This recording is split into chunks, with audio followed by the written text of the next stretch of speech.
आणि खूप मोठ्या प्रमाणात इन्व्हेस्टमेंट येते.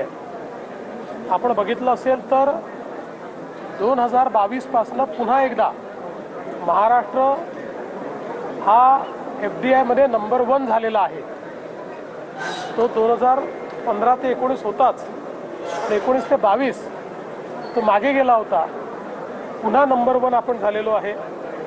महाराष्ट्र आज सर्वात जास्त MSME असलेला, सर्वात जास्त स्टार्टअप असलेला, सर्वात जास्त GDP कॉन्ट्रीब्युशन असलेला, सर्वात मोठी अर्थव्यवस्था असलेला, सर्वात जास्त एक्सपोर्ट करणारा अशा प्रकारचं राज्य आपलं महाराष्ट्र झालेलं आहे.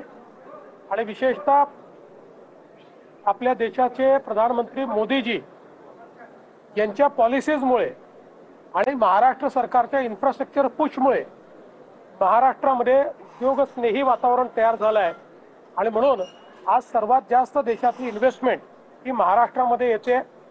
ही इन्व्हेस्टमेंट अजून कशी वाढवता येईल याकरता उद्योग विभागाने हा महाराष्ट्र इंडस्ट्री डायलॉग आयोजित केला, ज्यामध्ये विविध क्षेत्रातले जे व्यापार आणि उद्योगातले प्रमुख लोक आहेत यांचं इंटरॅक्शन आहे, जी आपली डिप्लोमॅटिक कम्युनिटी आहे, ॲम्बेसेडर्स आणि कौन्सिल जनरल यांच्यासोबत इंटरॅक्शन आहे. एक प्रकारचा कॉन्व्हर्जन्स आणि कनेक्ट या माध्यमातून करण्याचा प्रयत्न हा आपण करतो.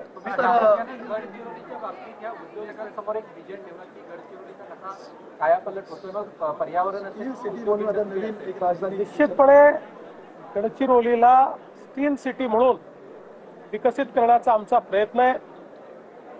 मी असेल, माननीय शिंदेजी असतील, आम्ही सातत्याने गडचिरोलीमध्ये उद्योग वाढावेत याकरता प्रयत्न केले आणि आज आपण त्या दिशेनं चाललो आहे. आत्ताच महाराष्ट्राच्या 1/3 स्टील कॅपॅसिटी ही गडचिरोलीत तयार होते आहे, पण लवकरच देशाची 1/3 स्टील कॅपॅसिटी ही महाराष्ट्रात आणि त्यातली बहुतांश गडचिरोलीत तयार करण्याचा आपला प्रयत्न आहे. आणि हे सगळं करत असताना आमचा प्रयत्न असा असणार आहे की शाश्वत मूल्य पर्यावरणाची ही आपल्याला कशी त्या ठिकाणी प्रोटेक्ट करता येतील. मी वन विभाग आणि जिल्हाधिकारी यांना सांगितलेला एक प्लॅन आम्ही तयार करतो. गडचिरोलीमध्ये 1 कोटी झाडं लावण्याचा आमचा प्लॅन आहे. त्यासोबत सस्टेनेबल मायनिंग करण्याचा आमचा प्लॅन आहे.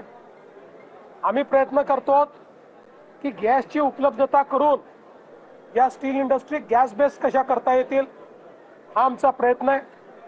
या भागामध्ये हेवी मशिनरी आणि जे काही ट्रक्स आहेत ट्रान्सपोर्टेशनचे हे अल्टरनेट फ्युएलवर कसे चालवता येतील, EVवर, हायड्रोजनवर, अशा प्रकारचा आपला प्रयत्न आहे. एकूणच गडचिरोलीचा विकास करताना जल, जमीन आणि जंगल या तिन्ही गोष्टींचा बॅलन्स राखत आपल्याला कशा प्रकारे गडचिरोलीचा विकास करता येईल असा आमचा प्रयत्न आहे. आज 50 वर्ष पूर्ण होत आहेत आणीबाणीला आणि वापर केलाय त्यावर टीका होते. राहुल गांधींनी तुमच्या विजयावरती सुद्धा आता पुन्हा एकदा प्रशासन उपस्थित केले, वाढलेल्या मतांवरती सुद्धा त्याच्यावर कालच उत्तर मी दिलेलं आहे. एखादा व्यक्ती रोज खोटं बोलत असला तरी देखील ये पब्लिक है, ये सब जानती है. त्यांना असं वाटतं की रोज खोटं बोलल्यामुळे कदाचित लोकांना त्यांचं बोलणं खरं वाटेल. ते दरवेळेस काहीतरी बोलतात आणि आम्ही पुराव्यानिशी त्यांना तोंडावर पाडतो, तरी त्यातनं ते बोध घेत नाहीत. त्यामुळे आता अशा व्यक्तीला काय म्हणावं हे तुम्हीच ठरवायचं. जाहिरातीत अशोक स्तंभाऐवजी सेगॉलचा वापर केलेला आहे, त्यावरनं विरोधक टीका करतायत. विरोधक कशावरही टीका करू शकतात. विरोधकांना माझा सवाल हाच आहे की पहिल्यांदा हे सांगा, तुम्हाला इमर्जन्सी मान्य होती का? भारताच्या संविधानाची केलेली हत्या ही तुम्हाला मान्य होती का? त्याच्यावर बोलत नाहीत, कारण त्यांना माहिती आहे की त्यांच्या नेत्यांनी ही हत्या केली होती. भारतरत्न डॉक्टर बाबासाहेब आंबेडकरांचं संविधान त्या ठिकाणी अक्षरशः बदलण्याचं काम हे त्यांच्या नेत्यांनी केलं होतं. त्यामुळे त्याच्यावर ते बोलू शकत नाही, म्हणून असल्या गोष्टी बोलतात.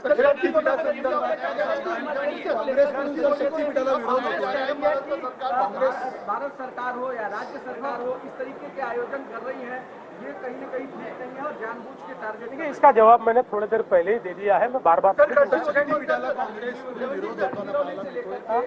शक्तीपीठ महामार्ग ज्याला काल 20,000 कोटींची तुम्ही तरतूद केलेली आहे, काँग्रेस मोठ्या प्रमाणात विरोध करतोय आणि शेतकऱ्यांचाही विरोध आहे असं काँग्रेसचं म्हणणं आहे. काँग्रेस पहिल्या दिवशीपासून सगळ्याच विकास कामांना विरोध करताय.